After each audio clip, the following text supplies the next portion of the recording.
एक दुर्घटना पहलगाम की भी हुई, हमला हुआ सीमा पार के आतंकियों के द्वारा, 26 भारतीय नागरिकों की उनका धर्म पूछकर हत्या की।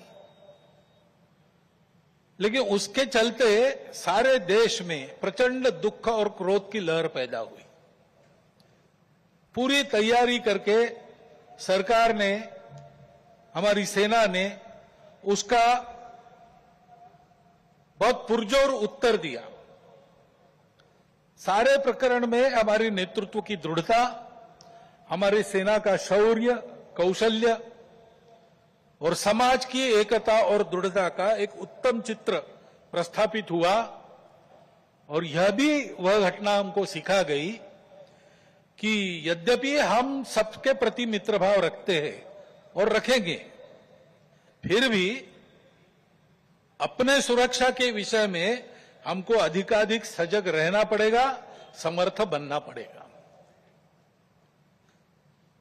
क्योंकि इस घटना के बाद दुनिया में विभिन्न देशों ने अपनी अपनी जो भूमिका ली, उसमें हमारी ये भी ध्यान में आया कि हमारे मित्र कौन कौन है और कहां तक है।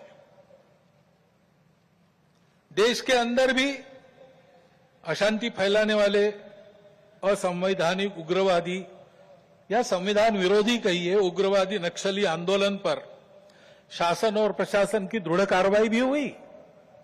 और उनके अनुभव से, उनके विचारधारा का खोखलापन और उनकी क्रूरता का अनुभव होने के कारण समाज भी उनसे मोहभंग होकर विमुख हो गया। लेकिन उनका नियंत्रण तो हो जाएगा, परंतु अब ये उस क्षेत्र में एक बड़ी जो बाधा थी वो दूर होने के बाद उस क्षेत्र में न्याय की स्थापना हो, विकास वहां तक पहुंचे, सद्भावना, संवेदना और सामरस्य वहां स्थापित हो, इसके लिए समाज की भी और शासन प्रशासन की भी योजनाएं चलनी पड़ेगी। क्योंकि इनका अभाव ही ऐसे उग्रवादी ताकतों के पनपने का कारण बनता है। इससे त्रस्त मनुष्य दूसरा कुछ उपाय दिखता नहीं, इसलिए निराश होकर उनको प्रश्रय देता है। ये न हो इसलिए ऐसी योजना